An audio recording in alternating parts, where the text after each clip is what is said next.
I used to think the Democrats were crazy for saying that men have periods, but then I met Tim Walz.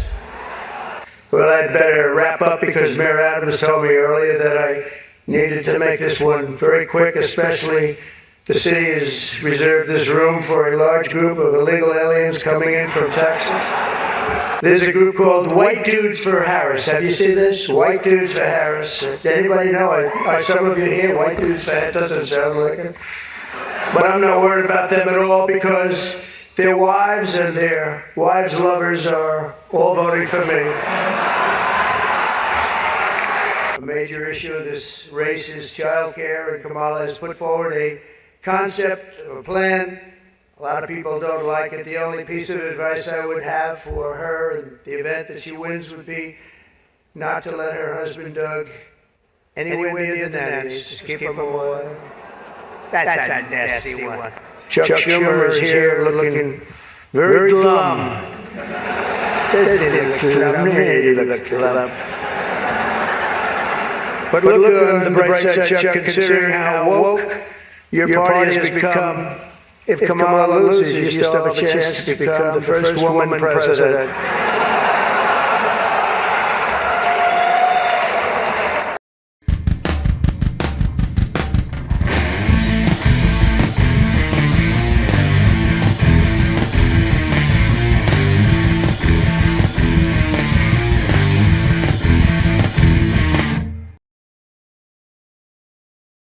Well, that was a pretty funny intro, and I really enjoyed the session there.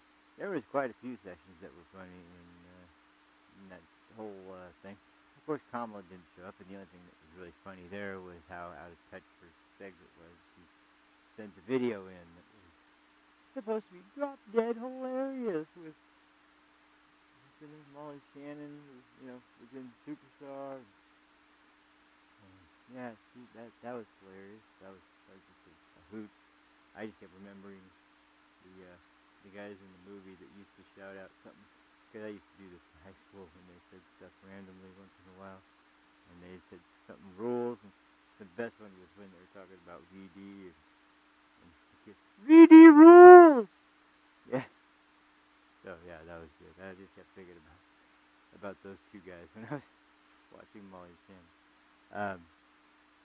So yeah, it's actually true. I did do that. And I think my favorite one was we were in math class, and they were using something for a number and beans, and I just shouted, "Beans rule!" And my teacher knew that I did that, so she said, "Yeah, beans rule." She was just tired of it, I think. But anyway, so how's everybody doing today? It's Saturday, and we made it to the weekend, as I posted at the beginning of the week, or actually last week, with the video for sort of introduction. There will be no stream tomorrow, just so you guys know. I should have kind of explained the idea behind that now, just so I can make sure it's known what I'm planning to do in the future. And even though it's not actually out now, it's probably something that will be going on in the future. So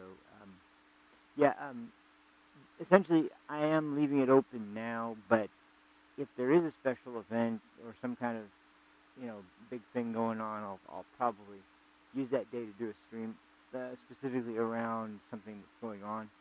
If not, I'm planning to try and eventually, like, depending on which direction the channel ends up going in, and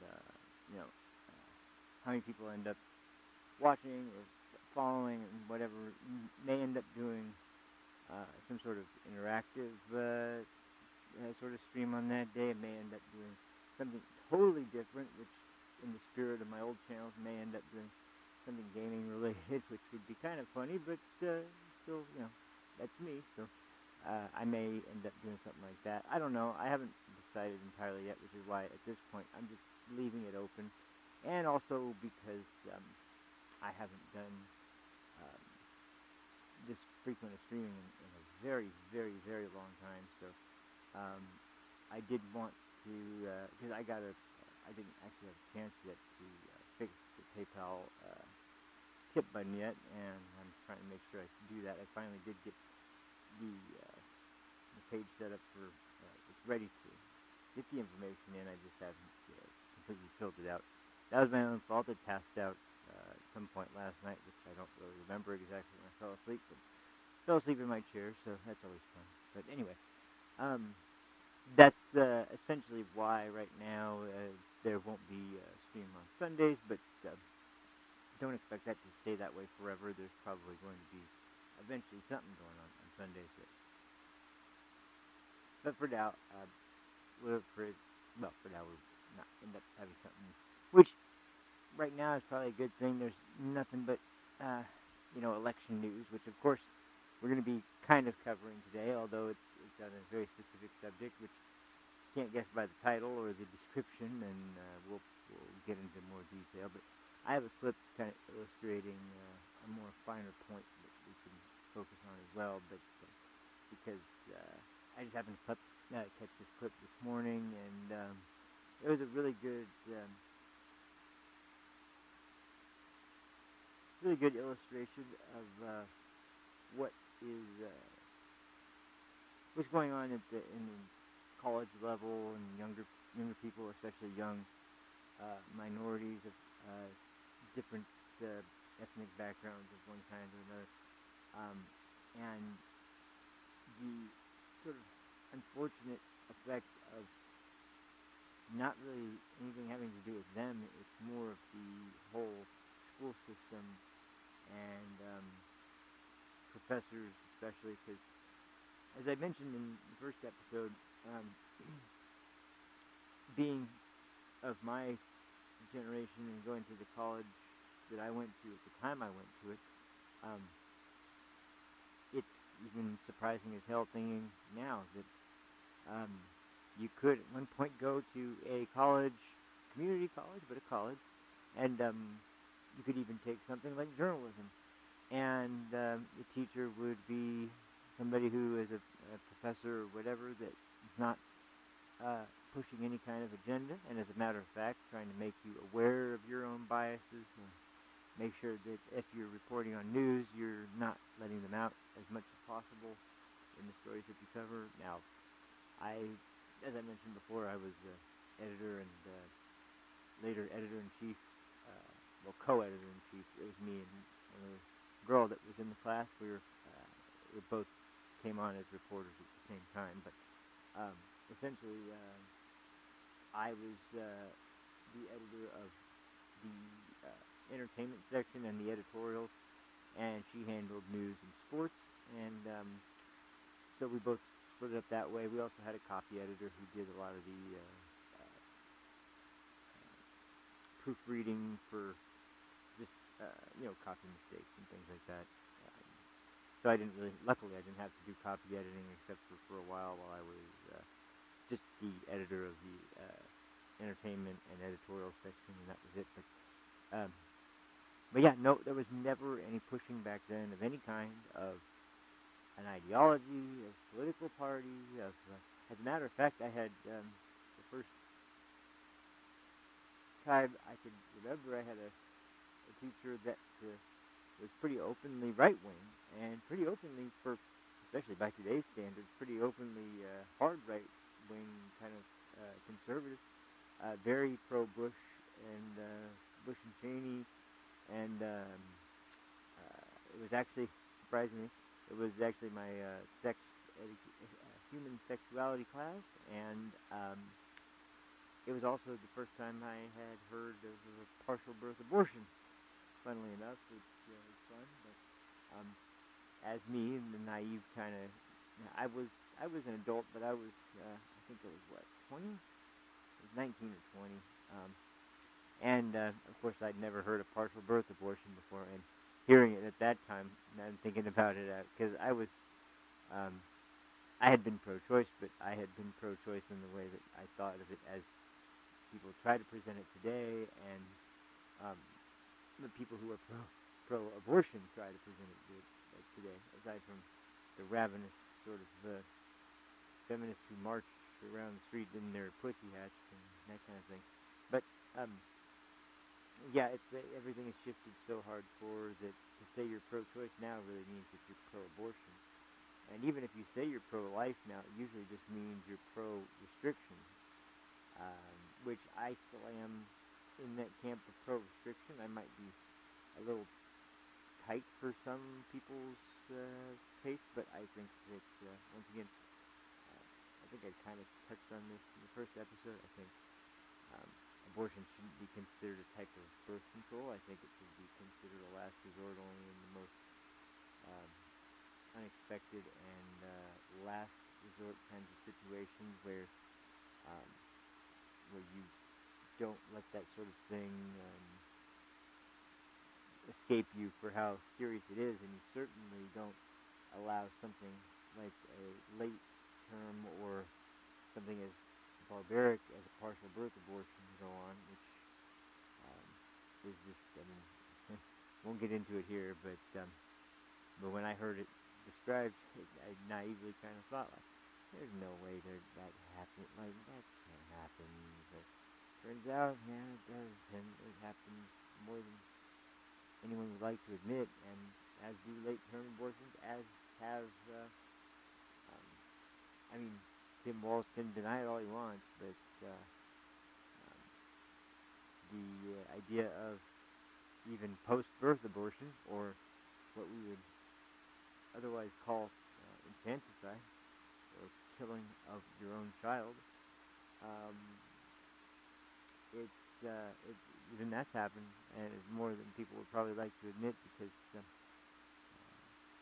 I think I told this story. I'll tell it again if I haven't. But anyway, the first time I heard about the law that allowed babies who had that had survived abortion and were born alive,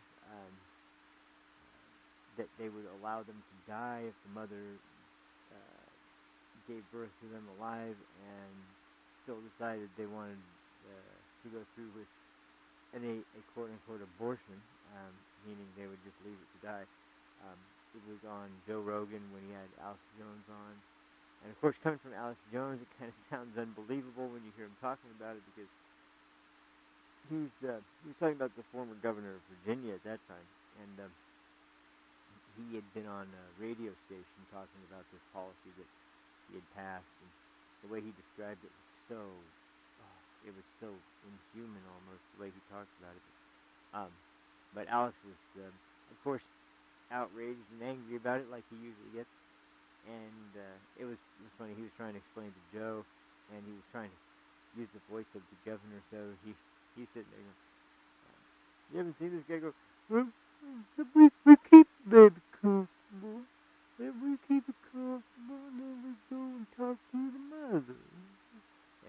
And then Joe's producer Jamie came in and brought the clip up, and he did use those words. He didn't sound quite exactly the same, but he did say those exact words. He said the baby's kept comfortable, and a conversation ensues between the mother and the physician about what she wants to do, meaning she want to keep it or she want to kill it. And I think that's like right off the bat.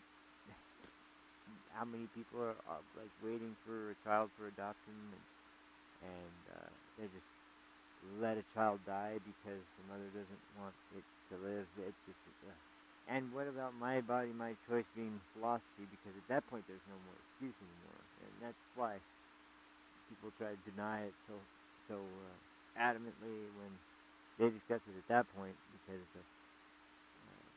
no, that doesn't happen. No, that's just crazy. They even tried to fact check Trump over it for letting it out about that happening in Tim Walz's state of was it Minnesota? But they tried to deny it, but it was true. They did also pass the same kind of bill. They used sort of scummy language to make it to make it seem like that's not exactly what's happening. But when you look at the way the bill was written formerly, and then after the bill had passed, it was essentially kind of worded like, in the past it was worded that if a baby's born alive after a failed abortion, the baby must be uh, given life-saving care.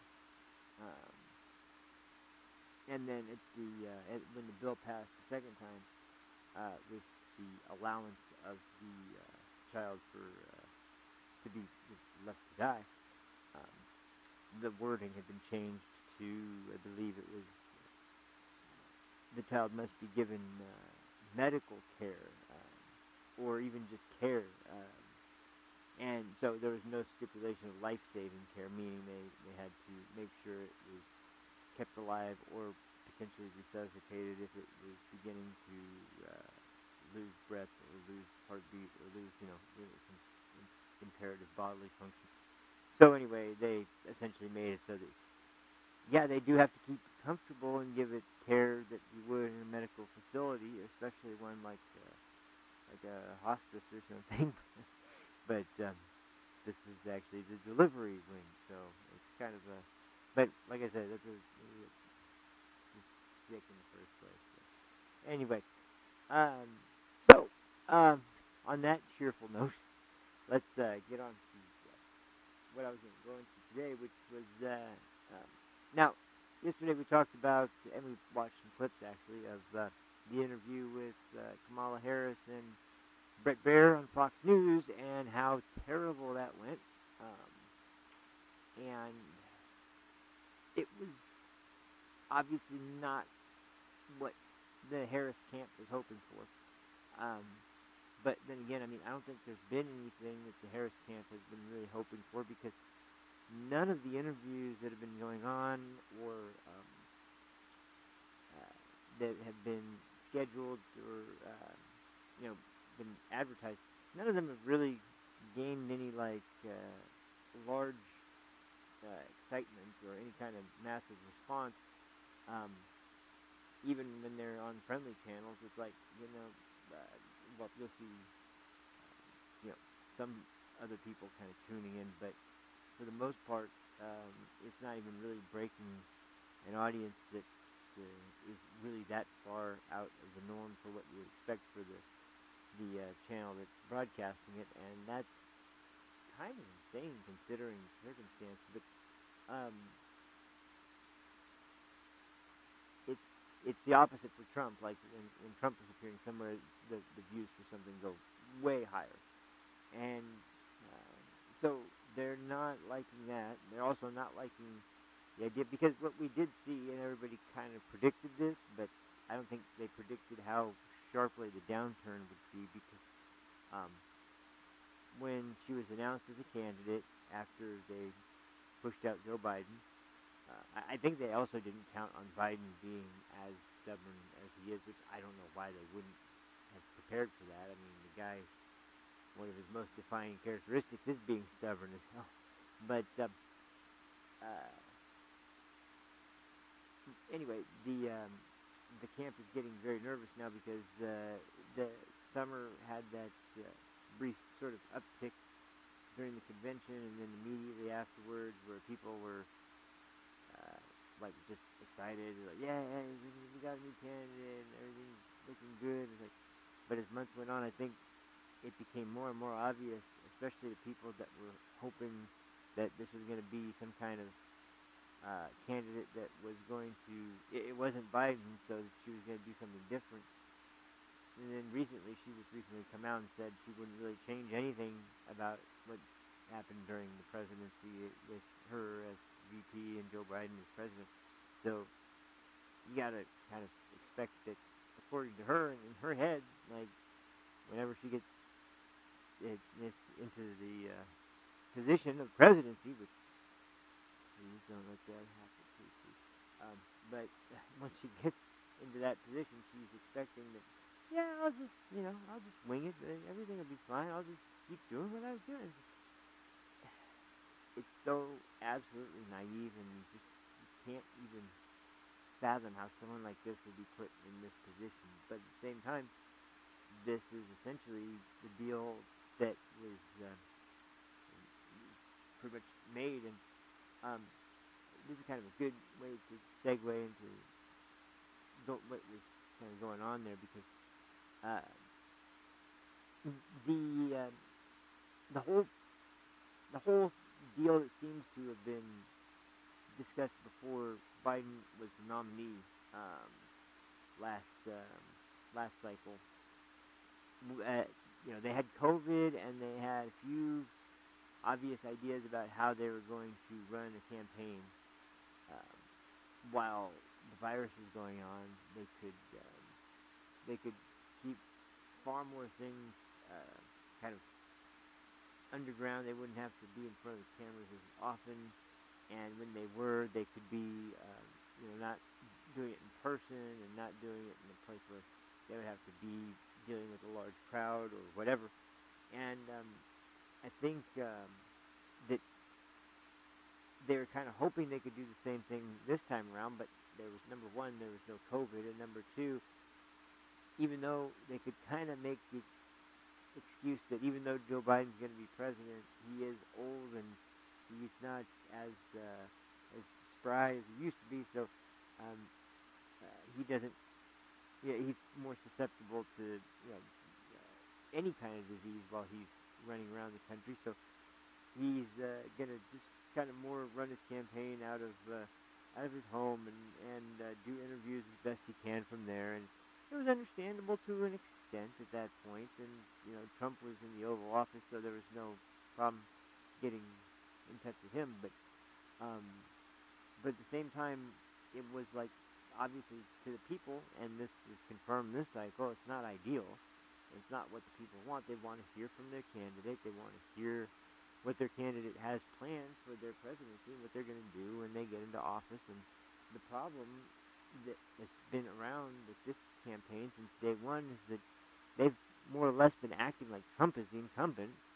And that's why they keep using the phrase like, we're going to turn the page on this chapter of the United States, and we're going to move into an era of opportunity. Like, but you've been the vice president, and your party has been in charge of the country for the most part for the last 4 years, and 2 of them in which you own every branch of government except for the court, which isn't partisan, even though you would like to believe it is, but it's not. And it's like you had the court, you had the White House, the Senate, and the House of Representatives. You had all three elected offices, and you had the majority in each one, and the president. So you essentially could kind of ram through whatever you wanted to. And as I said before, the Democrats, they really stick together on big issues. But the problem was all they did during that time period was talk about Trump and January 6th, and they didn't really care to. I mean, they weren't about to talk about the border. They weren't about to talk about crime. They weren't about to talk about inflation. So what bills were they going to pass other than, then Ukraine starts, the issue starts there, and all of a sudden they're just talking about that nonstop, and that we have to send more money to Ukraine. And as I talked about, I won't get into details, but like it was essentially this administration, and even more specifically Kamala Harris herself, who more or less laid the groundwork for the actual war to start, because she was the one that traveled to Ukraine and gave a speech on live television and mentioned that we want to have Ukraine in NATO and we would welcome Ukraine in NATO and da-da-da. And that was like the line that everybody knew for decades now, was the one that Putin was like, yeah, no, we're not having NATO right on our doorstep, right on a country right next to us. We're not having a country that's a part of a group of nations that are all pledged to be against us. Like, we're not going to have one of those countries be right on our doorstep. Sorry, we're not going to allow that. And so that was why they obviously, because there was no plan to invite Ukraine to NATO, and even people associated with NATO had said no, we wouldn't admit Ukraine into NATO anyway, and yet she specifically made mention of wanting to welcome them into NATO. So there was no other reason to do that other than to provoke Russia and to provoke Putin into following through with what he said if he actually was going to do it, and he had to do it at that point. If you taunt him with that kind of thing, and then you taunt him again with something like Biden's statement of, if it's a minor incursion, that's one thing, and it's like, what exactly are you talking about now? Like, what is this minor incursion time? What is that? What's the difference there? So it was just, the whole thing was handled like the opposite of the way it should have been handled, and um, I won't go into any more detail, but the point being that we've seen nothing from this administration that they are really honestly proud of, because they don't want to talk about it honestly in any way, shape, or form. And so as Harris has been getting interviewed, and she's just been refusing to answer any questions, and basically just anytime she gets put into a corner where things look bad, she just says, well, Donald Trump. And then just goes into a tirade about how Trump's evil, and Trump would do this, and Trump would do that, and that's fine. Okay, fine. Let's try but just assume Trump's not in the picture, and assume it's you. What are you going to do? Well, Trump would. It's like, that's the only thing they have. So obviously people are not happy with that, because one of the biggest things is, and one of the only things she said, period, about anything, is this whole theory about price gouging in grocery stores for why people are paying more money. I guess, that doesn't really explain gasoline or rent prices or anything like that, but it does explain grocery bills, so she's clinging to that one so hard, and there's no evidence of price gouging in really any major grocer, but I guess it's still the position she's sticking to. But that's the only thing that she's mentioned anything about, and that's total farce. So, there's not been any kind of policy that's been mentioned about either the two biggest things that Americans are concerned about: inflation and the border. And she said that we're gonna fix the border crisis, and she even said something about wanting to build the wall again. And, I thought that was Trump's vanity project. What are you talking about? But anyway,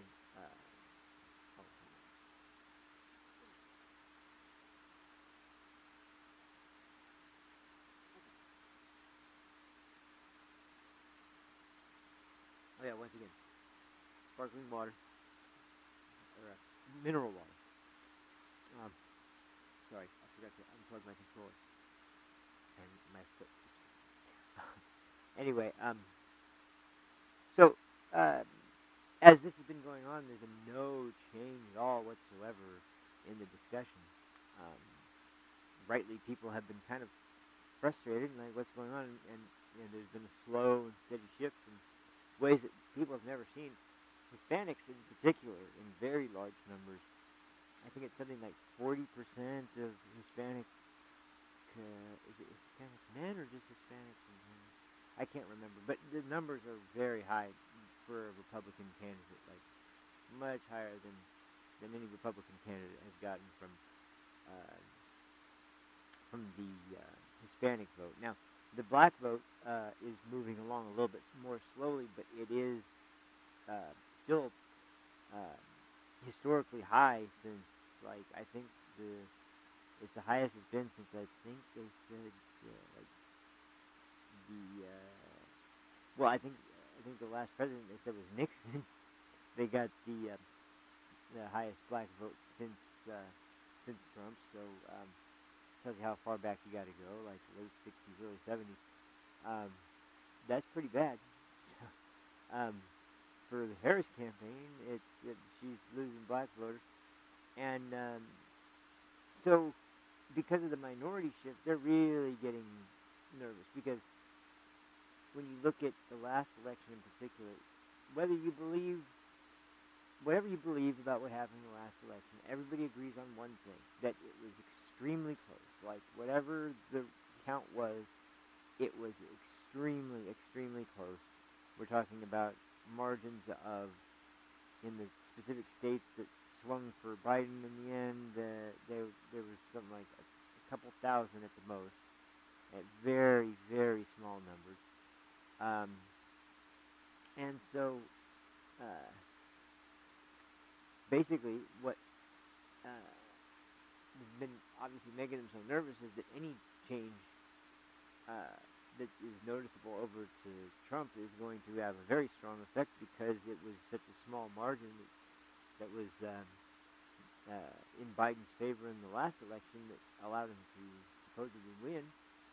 And so if that isn't the case in this election, and it looks like it won't be, um, and for all the polls that are out there, it's it's hard to believe. I really don't put much stock in polls that are done by news organizations, even a lot of just polling places that put out their own polls and are referenced by news organizations. Like some of them are reliable, some of them aren't, but it's like the internal polling that each candidate does on their own.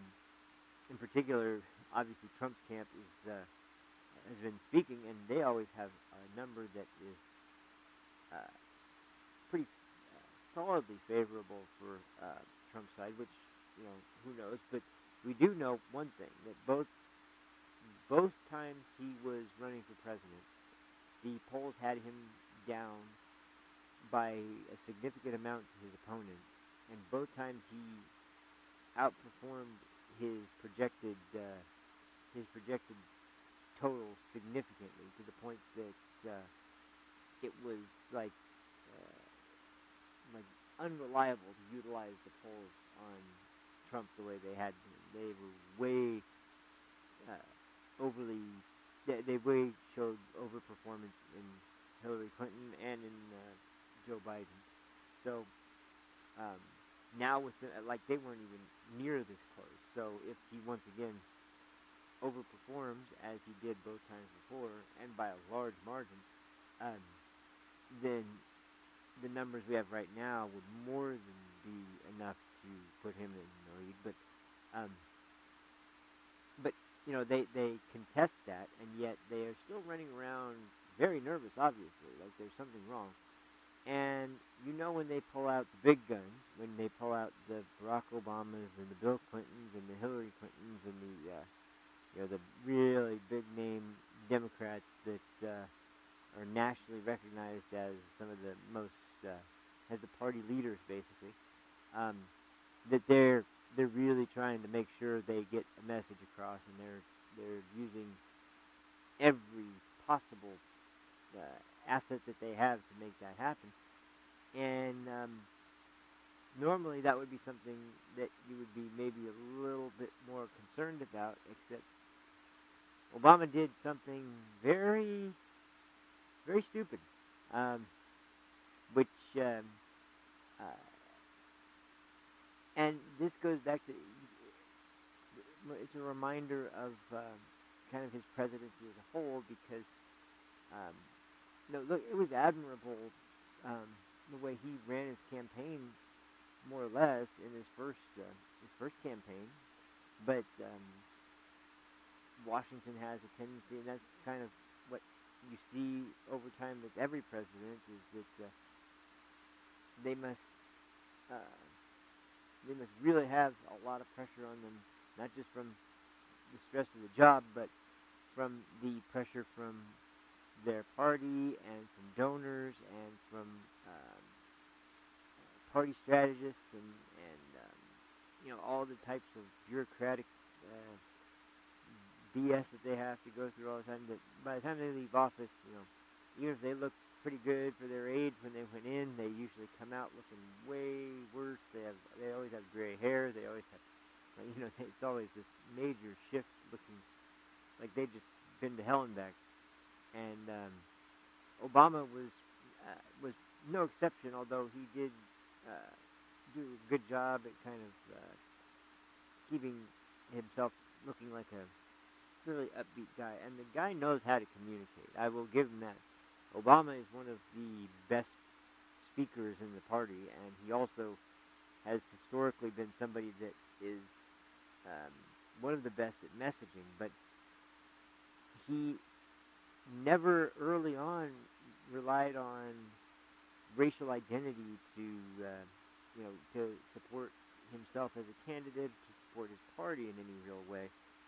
until I think I had to have been pressure getting to him from from somewhere, either either a donor or either a tight race was going on, something was going on that was making it far more contentious than it needed to be, and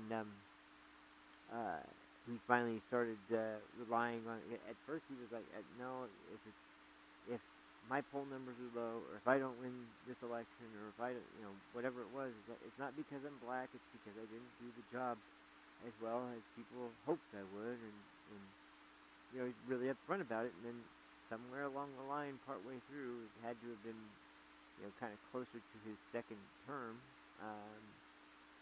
or closer to the election for his second term. He started because that was the or that was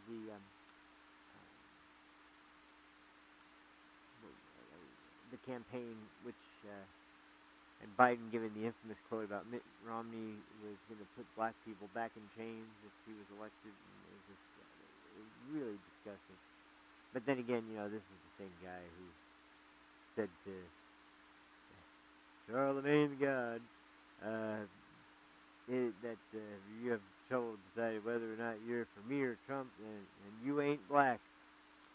Which I'm going to definitely play that quote someday. But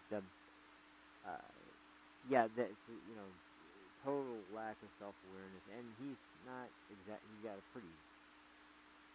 When you look into Biden's history, there's a lot of bad stuff that, let's just say, less than favorable types of things that can be said, and I mean, I could easily put those on, but I won't do that right now. But anyway, point being that Obama kind of came out and was obviously feeling pressure and obviously upset with the way things are going, and obviously upset with the demographic shift in particular, and considering that Obama has previously spoken in a way that seems like it's on behalf of Black America. I guess he figured if he did it again, it wouldn't be so much of an issue, but this time he really kind of was pushing the button a little too hard and insinuated that black people really should not even be considering Trump. Black people should just be voting for Kamala Harris already by default. And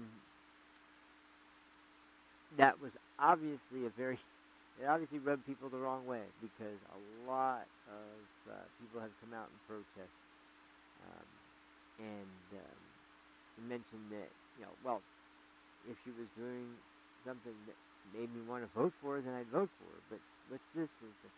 I think, a lot of people didn't want to have that message delivered so blatantly, obviously, as if because you're black, you're required to vote for the Democrat candidate because she's a woman, and he actually even insinuated also that it was because they didn't want to vote for a woman, a black woman, but a woman, and it was like, whoa, wait. So now, where is this coming from? Because now there's, what, black men are sexist somehow or something? Is that, I don't know what he was hoping was going to break through in this, but I think he's either overly frustrated to the point that he couldn't even contain his anger and his annoyance and frustration and problem with what's going on, and just needed a vector for some reason. But once again, if you're running a candidacy where there's something that you can actually sink your teeth into, it's like, okay, this is a policy that makes sense, this is a good thing to promote. There's just nothing there. There's nothing to present that she has that's worth talking about, because she barely has mentioned anything. And what she has mentioned, it's like, okay, that's not really a good idea. That's not going to work. And if you go by what's happened during the the Biden-Harris administration. That's not anything good. And Barack Obama himself is the one who, as I said before, said, and I quote, never underestimate Joe's ability to fuck things up. And boy, man, I wish he had said that to the collective country, because I think we could have had that warning ahead of time and maybe been a little better off for it. We could have maybe braced ourselves for how bad it was going to get, because personally, the border in particular, I never would have imagined when they were talking about the border should be open and we should allow anyone in who needs help and needs to go into the country to feel safe and blah. It's like, yeah, okay, yeah, sure, whatever. Like, I never would have guessed in a million years they would have Border Patrol acting as the welcoming crew for, every illegal immigrant from any country around the world, with no background check and no DNA check and nothing to confirm these people at all. And the only thing they can do is match them to the terror database, and luckily that's managed to stop, hopefully, everybody that's tried to cross that way from coming in. But once again,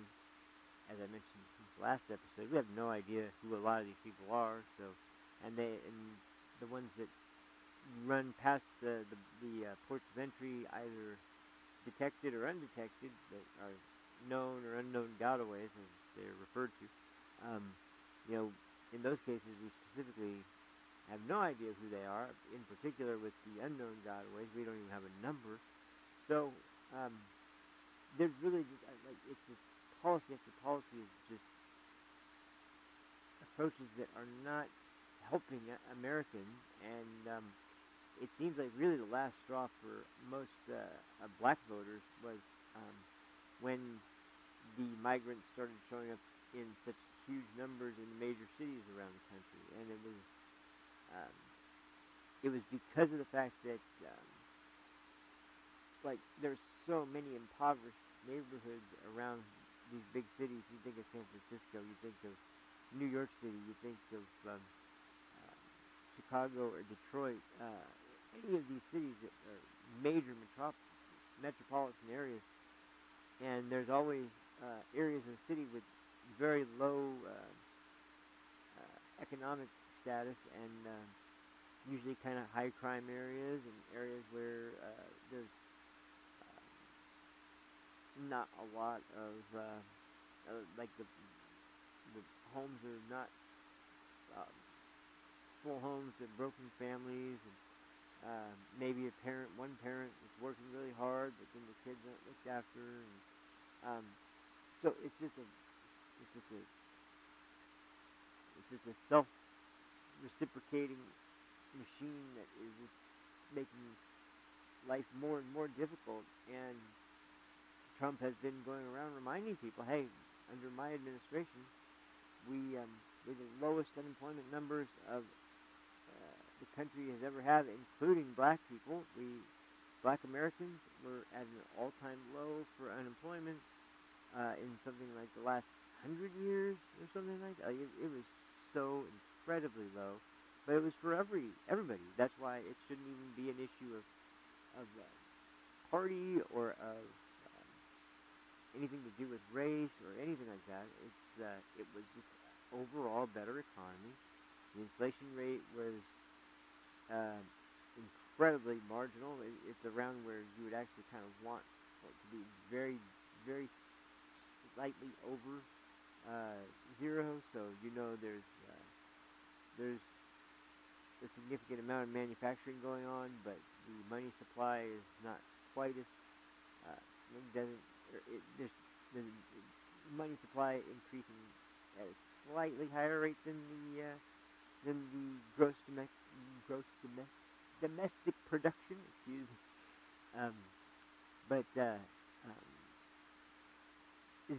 Democrats have been really trying to throw people off on this one, because they've blamed Trump's response to COVID as the reason why the economy ended up tanking. But the problem with that is that we did see at the end of Trump's term in office that as he was leaving, he had been kind of moving and I remember this very vividly. I remember this. It looked like we were finally coming to a point where everyone was getting ready to get back to uh, opening everything back up. We weren't going to have to worry about you know, whether stores were going to be open or whether we could eat outside or inside or whether, we could go and do the things we used to do. It looked like things were finally moving in that direction, only to have the Biden administration come in and not only crack down once again, but then the worst part that really started the downward spiral was the second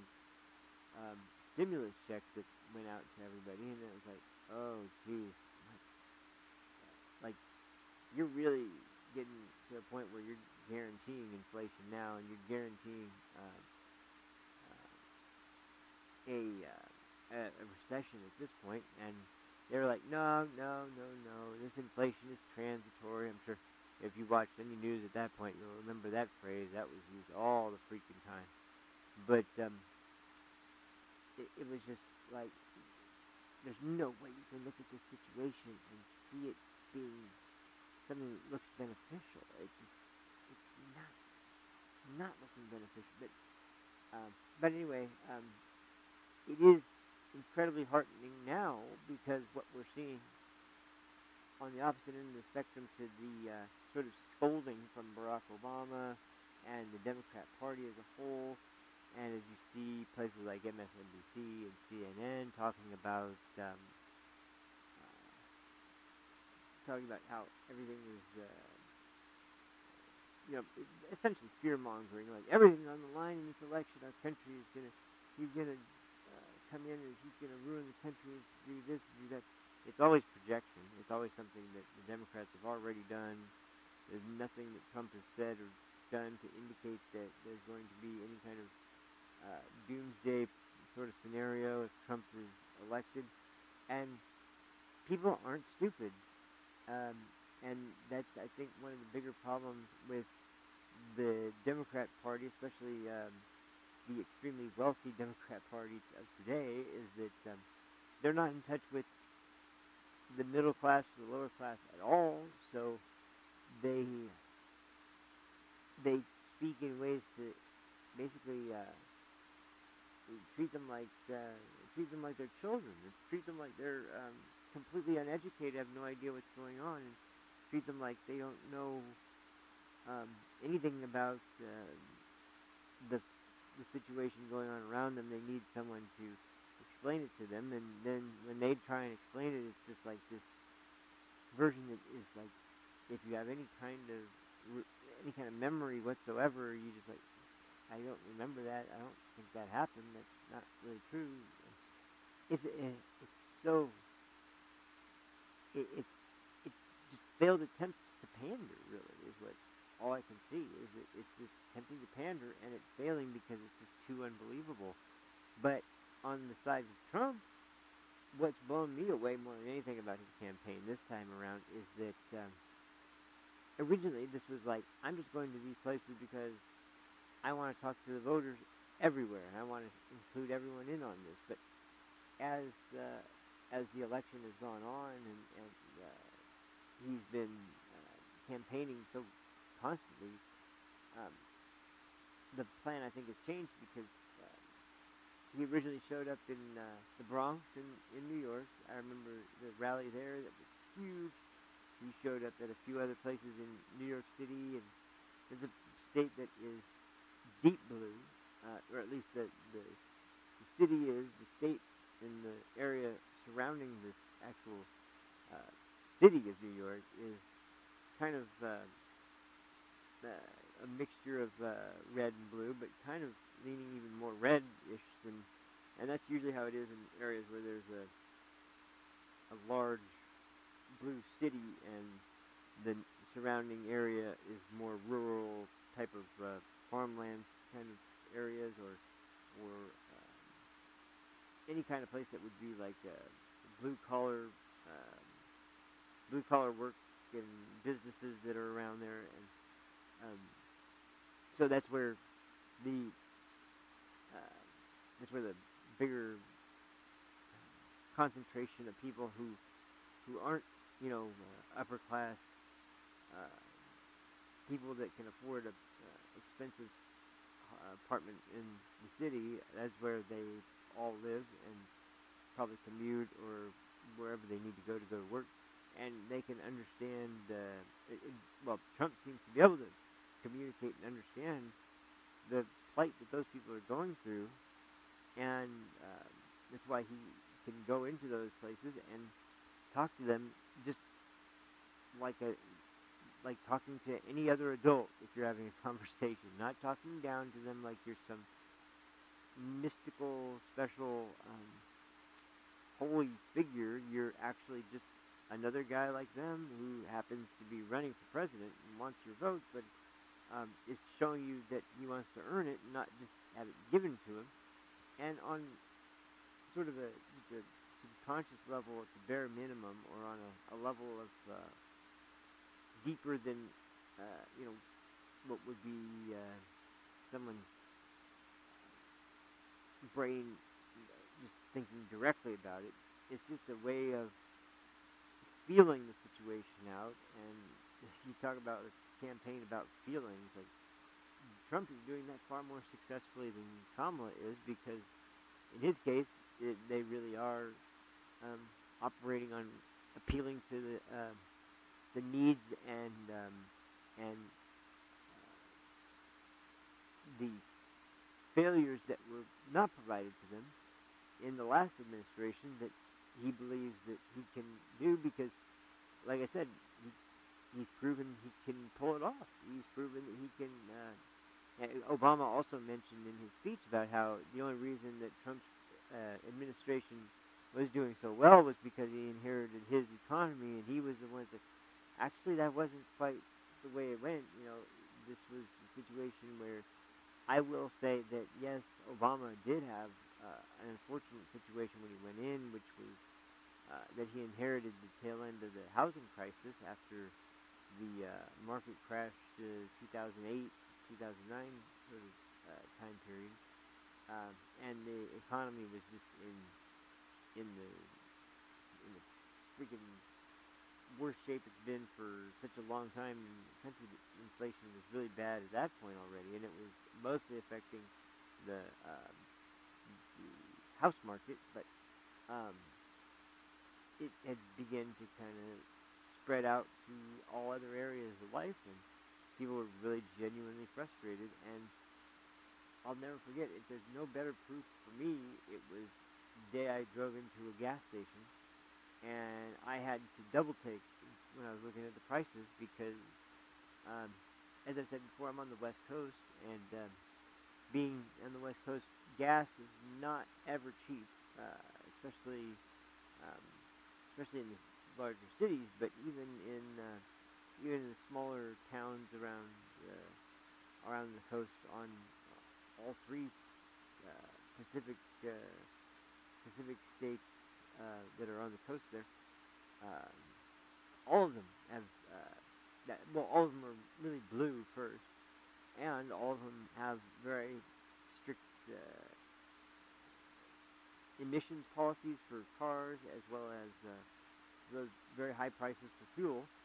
And I'll never forget, while Trump was in office, I went in, and gas was below $2 a gallon. Now, I don't think I've seen that in my lifetime, and it stunned me. It completely shocked me that the gas. And I know there's states in the country where that was the norm before Biden was taking office, but like, for me, it's like,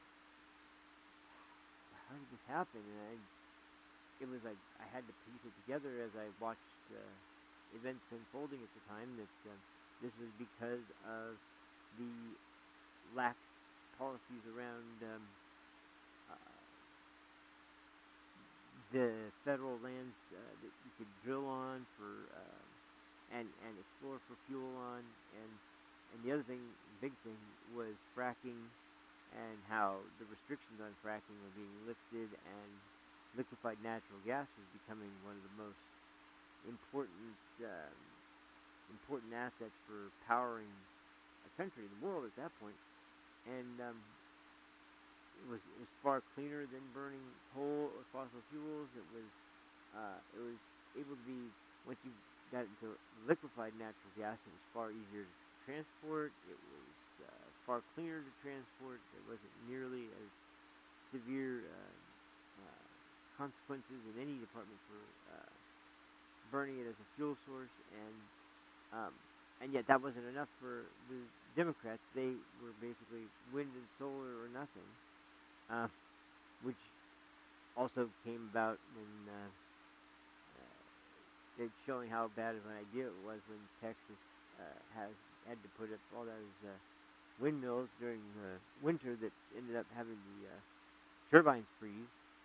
And when the turbines froze and stopped generating power, there was several houses that just were completely out of electricity in the dead of winter. People died of, well, basically of the cold. And it was just a sad event, but once again, that's why concerns had been raised over and over again. The one thing, as far as energy goes, that people do rely on or agree on, and do agree that it's not only a clean source, it has, no emissions that are significant whatsoever to the atmosphere or the general area around it, is nuclear power. But unfortunately, not just the idea of nuclear power itself carrying a natural stigma on it that's basically like you don't want nuclear power. That's dangerous. But like we're not in the 1940s or 50s anymore. We've studied the types of ways that you can use nuclear energy as a power source, as long as you have a reactor that can be used to basically kind of keep the process reciprocating and going for as long as possible without having to even get any more resources to refill it with, because it's just so incredibly potent. But the bigger point is just that that's the one spot where we agree, but what we don't agree on still at that point is how is that going to be possible? And unfortunately, it seems that Democrats are like, yeah, that's a great idea, but they never really want to, like, I don't know how many people out there have heard of small modular reactors, which are essentially nuclear reactor facilities that are small enough to move by some form of transportation and brought into an area where they can use it in that area, as opposed to use it in other areas where they need to be surveilling for rare resources and make sure they know where they can find them as well. Anyway, that's the only area. Every other area is in total denial, including liquefied natural gas and natural gas in general. And there was, if you remember the last election cycle, there was a lot of we don't need fossil fuels, we don't need anything but green energy. That's what's going to save us. Oh, okay, all right, I'll take a look at it. I was just kind of confused that they actually were trying to propose this, and it was just like it's falling flat on its face, because then people can figure out for themselves. They can look at it and see what's going on. It's obvious. But the overall point is that slowly but surely people are being reminded by Trump and J.D. Vance and his campaign, and even people like Elon Musk, who at one point was like a figure of extreme honor that you would have in that position. But anyway, it's that's the main thing that people, I think, are starting to remember, is that you can tell us all the stories you want, but we do have memories from just we're not talking about decades ago. We're talking about 4 years ago, and comparing it to the last 4 years, and essentially deciding, yeah, that's probably not the best kind of method for anyway. So we'll have to wait and see, but man, if we could have some sort of event that was almost like a return to unity behind a candidate that wasn't like, because we're not talking about partisan candidates here. We're talking about the country that was splintering off and segregating itself, and that's why it's so phony hearing hearing the types of things that they will say to get the vote. It's always so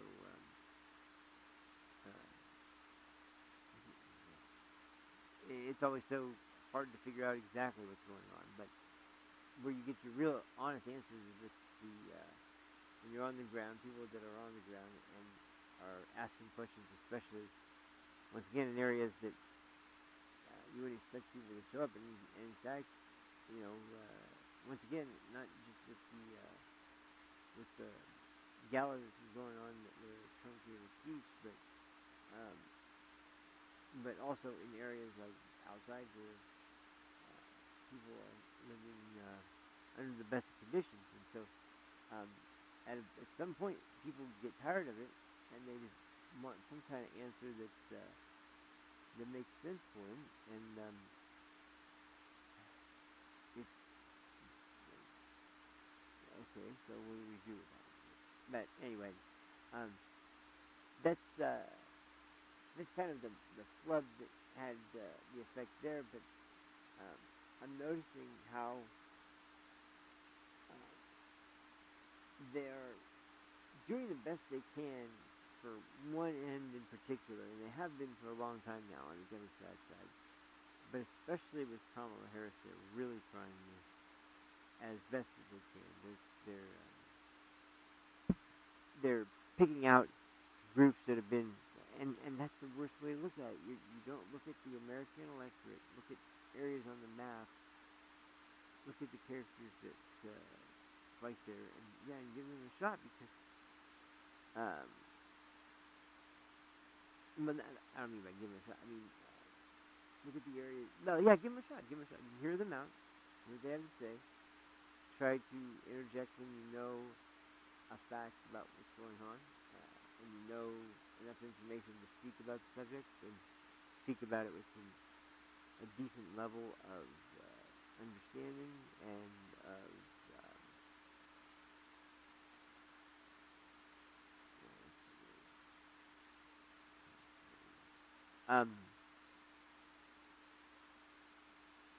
yeah, people are just, they are like, I don't care who it is, just, I can't survive with, I already have 2 jobs, now I'm going to probably have to get a 3rd job, and it's like, good for it. That's a damn good point. So, there's most certainly not really anything that, that's really just, be able to convince you, if you're fully indoctrinated into the whole leftist cult and believe everything that has been said, and you not only don't give the other opportunity to the other side to explain their position, you don't even really give them time to develop their situation. So it's just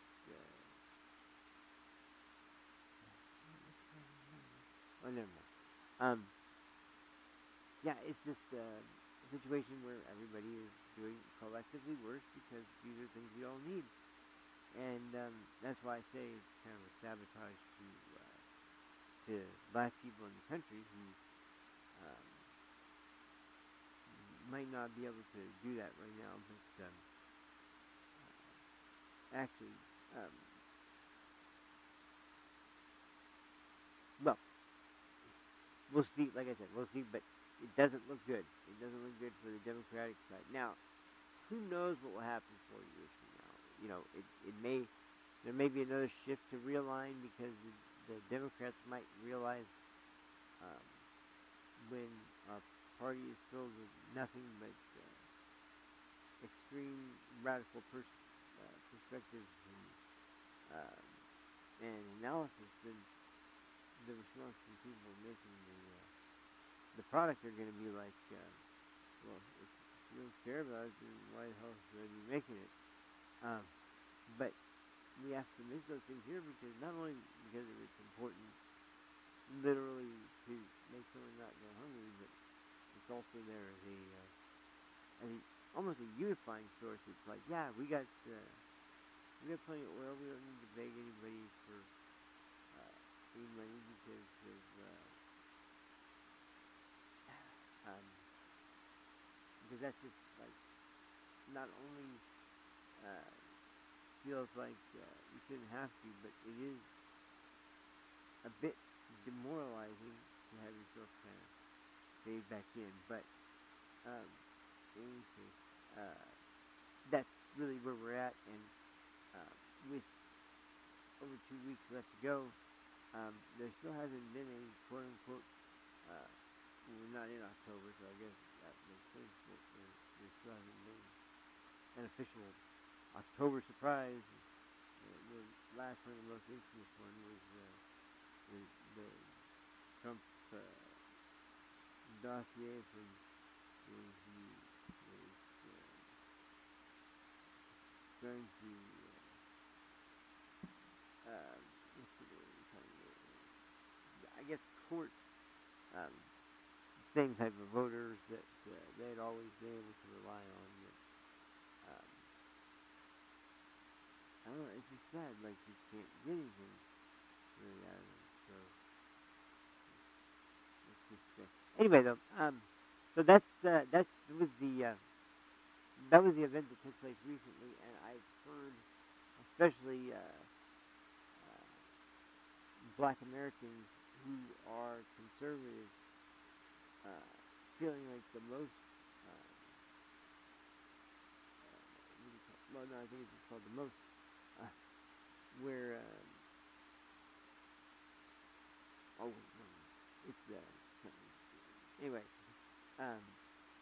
That there's so many areas in the storyline because once again, I don't think that this is something that they were prepared for at all. I don't think that the Harris campaign would have expected these types of shifts to happen during her candidacy, but once again, there's not. If you're going to be stubborn about it throughout the whole process, you're never going to get any change. So you kind of have to go and almost, do your own research to figure out what is true and what's not. But any kind of article or piece of information you find will suggest that when it comes to schooling, when it comes to grocery prices, the salaries of workers, and anything and everything, and your chain reactions. Anyway, so that's the situation, and we'll have to see how it develops. But I gotta say, I am feeling at this point like I'm trying not to. I'm trying to keep it in check. I'm trying to keep it to a point where it's realistic because I'm never going to be good at making predictions. There are some people that their whole career is a 2-minute interview, and of course you find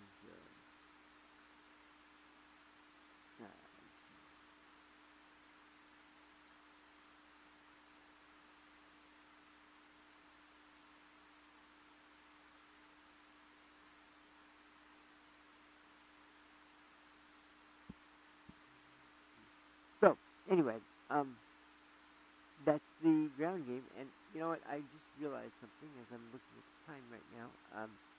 That was a much longer situation than I originally expected, and so maybe next week I'll start off with the clip because it was related, but it wasn't directly related to the voter situation. And so I was like trying to figure out, thinking, can I look this in or not? And I think I'm gonna have to wait until the next video, but I think that's kind of better anyway. We'll kind of keep it as a part 2 to this scenario, because this was a discussion on what's happening.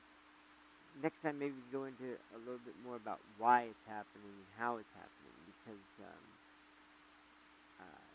I think the best way I can describe it, and I'll just go over it very briefly right now, is that for years now we've been hearing from just the Democrat Party that we need to have our election, not our election, we need to make sure that our elected representatives and the political parties are aligned and making up for past injustices and are acting within the same kinds of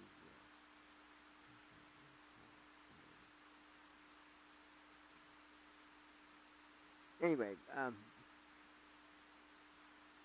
that was hope that people were going to kind of stick to the same types of familiar demographics that every group has stuck to, but as Trump has been kind of taking a more permanent role in really transforming the Republican Party, they have been kind of actively moving against the sort of identitarian element that belongs entirely to the left wing, because they completely base so many of their policies, and this is what I was going to go into. There's so many policies that just completely fell apart into a situation that really doesn't help us. Doesn't really help anybody with anything. It just causes seriously bad set of not just policies but attitudes to the politician's mindset as to why this is necessary. But it's always at the expense of other people they deem to be more privileged, and that term got adopted, and now it's thrown around like crazy, and it really just is. It's lost so much value. It's more of just a word that's used, I would guess, probably more ironically than honestly, because it's just not at all.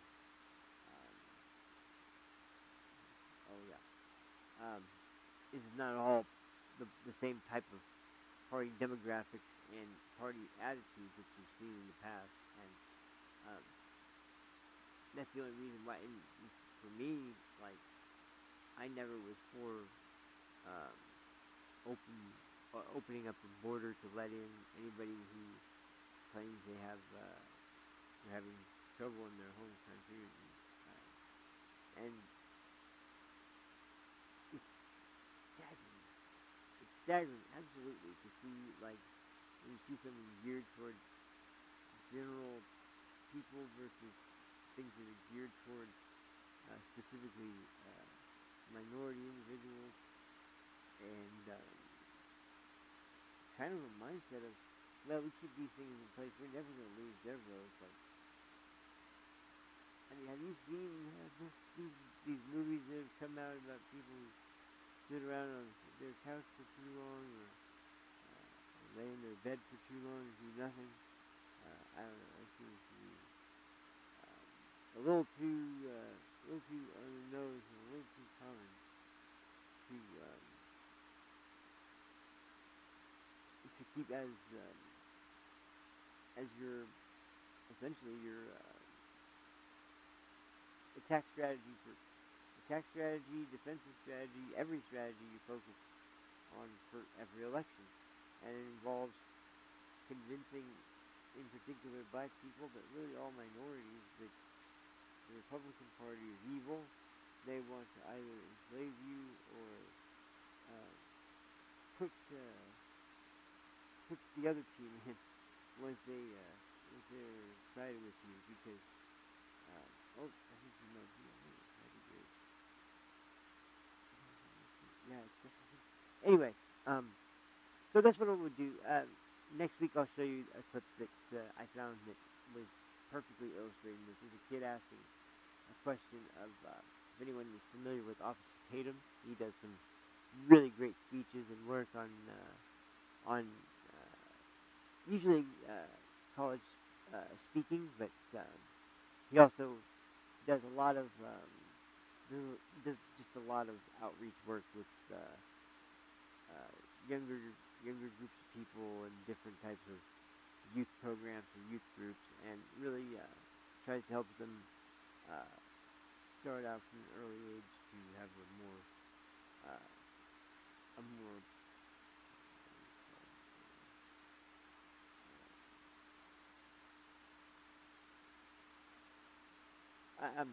anyway.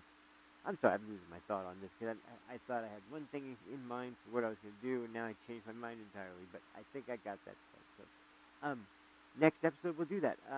It's Officer Tatum talking to a kid on a young adult on college campus, and this kid's clearly not going to be voting for Trump, um, but um, you can tell what he's been taught, and it's not even really the fault of the kid. It's the fault of the the professors and the teachers of the school who, um, obviously, uh, for the most part, are extremely less racist, except for a handful, and they try to keep themselves under wraps. And so anyone know who they are, because God forbid they get into any more trouble. But anyway, sorry I won't get to it today, but I think that was probably better because we've already done almost an hour and a half here. So yeah, guys. I'll just wrap up by saying, man, we're at Saturday, and man, I missed Monday. It was true, but I did 5 out of the 6 days this week, and I was just going through my videos for the week on Rumble and on YouTube, and I was like, man, this week went so much better than I could have possibly expected, and I have to thank each and every one of you once again that came out. It really gave me the sort of kick in the ass and the boost of confidence I needed to really keep this up for the whole week and make sure that I was here on, maybe not on time exactly, but I was here on each platform doing my thing and doing the full length show, actually longer than what I'd planned for the full length show every day. And I can tell you that because of how much support I've been shown over this endeavor, I'm definitely going to be continuing with it. It's been very exciting for me, and I have been just blown away by the support, and so I can't thank you guys enough. It's really been super exciting for me, and hopefully I can start branching out a little bit more. I didn't really get some time. Maybe tomorrow, while I'm not going to be doing a stream, I can finally get some of the more finer points in that are closer to advertising and promotion. Like I can finally I haven't put anything up on X all week yet. I meant to have the account linked there so that I could at least kind of have some clips put up right after the show or something, and didn't actually get that up. I didn't get any kind of post to give anybody a shout out or any kind of information about the show too. So that'd be a good place to start, and then following that, I'll get the PayPal situation fixed, and I'll also maybe try to do some other type of outreach to I don't know, some kind of social media, or maybe some friends' social media, and hopefully get the word out, because I've really been just blown away by the success I've had with no without asking anybody to try and pass along the show and to check it out. Really, I haven't had anything I've done. Just this week, just all just raw meat, and never inviting anybody, never telling anybody immediately before, and just turning everything on and going. And that's really the most surprising part is I've even without that, I've had such a great turnout, and once again, I have each and every one of you to thank for that. So, thank you guys so much for watching. I hope it's been entertaining for you guys as it has been for me. I've been really enjoying it, and this is definitely a sign for me to keep going with it. So, once again, I won't be live tomorrow, but I will see you guys on Monday. Try and once again aim for.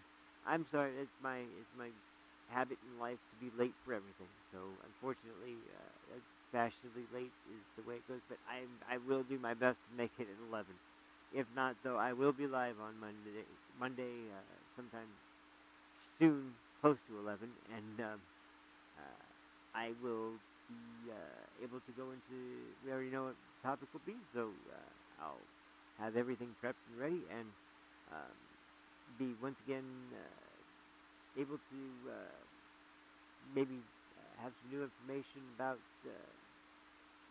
anything that's popped up that I want to bring up. So, sorry, I'm rambling on. But anyway, the whole point is thank you guys so much for everything. Really, really, from the bottom of my heart, totally appreciate it. It's been a great start, and I'm haven't been this motivated in a long time, but I'm finally feeling like I have some real reason to keep up with something that I've been committed to. So, thanks again for helping me get that purpose, and hope you guys have been enjoying it once again as well, and I will see you guys on Monday. Have a fantastic Sunday, everybody, and I will see you guys then. Take care of yourselves. Peace.